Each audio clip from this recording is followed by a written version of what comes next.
when it says Sriyam Swatantriyam Narhate in the Manu Samhita, it does not mean women should be completely suppressed and oppressed. They should not be given any rights in the society. That's not what it means. It is a responsibility given to the man that whichever woman is there in his relationship, he has to take care of all her needs. It is his responsibility.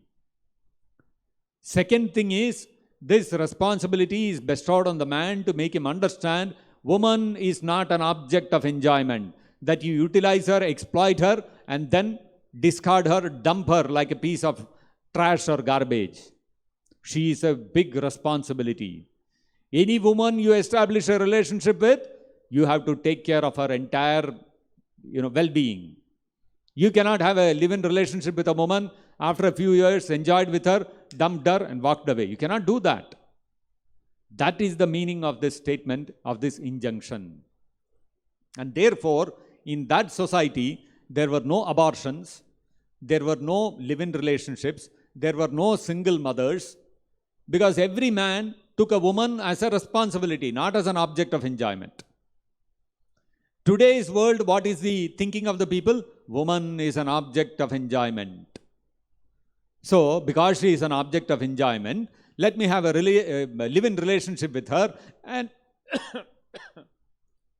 and let me see whether I can enjoy with her or not. If I can enjoy nicely with her, then I will continue the relationship. If I don't find enjoyment in her, dump her. No problem. So, this is objectification of the woman. So, in the garb of saying that women are being given independence and they are being given rights to choose their people and all that, what is actually happening? Actually, what is happening? The man is given an opportunity to nicely objectify the woman and to exploit her.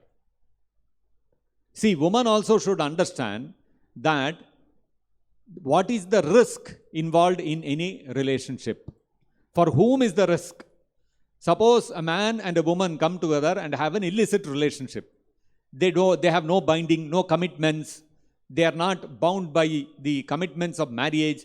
There is no commitment that for lifelong we will be together. It is a combination of convenience. As long as we both are we feel convenient, we'll stay together. When we feel inconvenient, we'll go our ways. So if that is the basis of the relationship, then risk is for whom? Risk is for the woman, not for the man. Tomorrow the man will walk out of the relationship. What does he have? He is a free bird. But the woman, if she has got a child or if she is pregnant, she is the person who has to suffer. So, entire risk is for the woman. Man has no risk. Man has no risk. Comfortably, anytime he can walk out of the live-in relationship. Or he can divorce her and walk away with another woman. So, the risk is for whom? Who is at a disadvantage? The woman is at a disadvantage. Therefore, in the Vedic times, there was no opportunity given to man to take advantage of a woman like this. A man, if he touches a woman, he has to marry her and he has to take care of her for life. He cannot give her up at any point of time. So this was the outlook of the society of that day. So you can see, you can understand, if you compare today's modern value system and the ancient Vedic value system, where is woman respected more? In which civilization is woman given greater importance? It is the Vedic civilization. So, in the Vedic civilization, the coming together of a man and a woman as a husband and wife was not centered around sex attraction alone. The marriage was not a license to have sex between man and woman. If man and woman, if they have to have sex, marriage is not required. Without marriage also they can have sex. It's not that only if they marry, the facility for sex will be given. If they don't marry, no sex is available. It's not like that. So then, what is the meaning of marriage then? So today's world, everything is measured in terms of sex life. And so therefore, they see, what is the need for marriage? I can have sex with a woman even without marriage also. So what is all this marriage, seeing Gotra, seeing the, matching the horoscope, what is all this? It doesn't make any sense. Why? Because the objective is to have sex.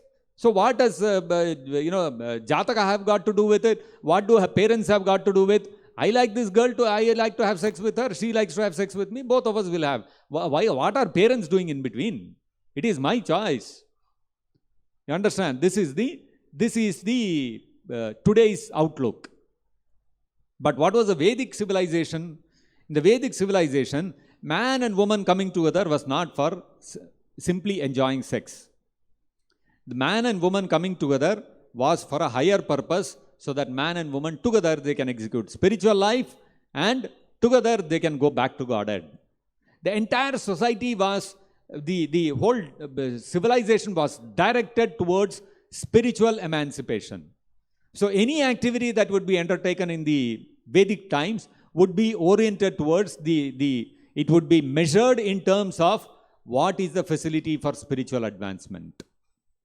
Today, everything is measured in terms of what is the convenience for my sense enjoyment. So, when we look at anything, any practice, any custom, any tradition, we measure in terms of how much sense enjoyment is there in this for me. If I go to temple, what is the sense gratification I will get? If I marry a woman, what is the sense gratification I will get? If I take a job, what is the sense gratification I will get? Everything is measured in terms of this. Therefore, in today's world, there is no concept of duty. There is no concept of chastity. There is no concept of fidelity. These things don't have any value in today's society. Why? Because the center point is sense gratification. When you look from the perspective of sense gratification, loyalty, duty, chastity, brahmacharya, celibacy, these are all obstacles on the path of sense gratification. So why do we need these things? Throw them aside. So then, in Vedic civilization, why were these things there? To suppress people? To oppress them? No.